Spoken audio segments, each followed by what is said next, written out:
தாவேகா விஜய் பத்தி என்ன நினைக்கிறீங்க? அவர் இங்க டிவிக்கு கேண்டிடேட் மதியழகன் ஒருத்தர் நிக்கிறாரு. அது இப்பதான் உதயமா இருக்கிற கட்சி.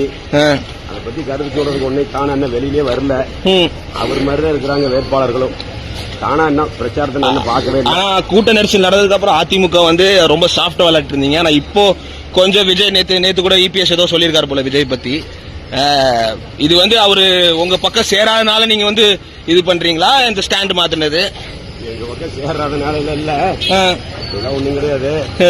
அவங்க சொல்றாங்க திமுகவுக்கும் டிவிக்கும் தான் போட்டின்னு. அவங்களுக்கு தெரியல, அரசியல் தெரியல. அவர் வீட்டுக்குள்ளே அரசியல் பண்றவரு சினிமான்னு நினைச்சிட்டார். போட்டி யாருக்குங்கிறது உங்களுக்கு தெரியும். நீங்க எல்லாம் பெரிய பத்திரிகையோட நிருபரா இருக்கிறீங்க. போட்டி யாருக்கு?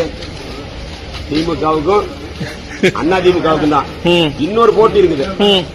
இரண்டாவது இடத்துக்கு டிவிக்காவா திமுகவான்னு வேணா அவங்களுக்குள்ள போட்டி இருக்கலாம். ஆனா மக்கள் வந்து சரி இந்த அதிமுக திமுக வேணா ஒரு சாய்ஸ் வேணும்னு நினைக்கிறாங்கன்னு நினைக்கலையா நீங்க? ஒரு சைலண்ட் ஓட்டர், ஒரு சைலண்ட் நீடு இருக்குன்னு நினைக்கலையா நீங்க? இருக்குதான் செய்யும்.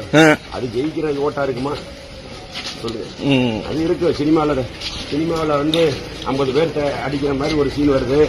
அது நிஜ வாழ்க்கைக்கு ஒத்து வருமாங்கிறது உங்களுக்கும் தெரியும், மக்களுக்கும் தெரியும். ஒரு சிலர் தெரியாம அந்த இதுல மோகத்துல இருக்கிறாங்க. தப்பு சொல்லல. அரசியல் கட்சி வரட்டும்.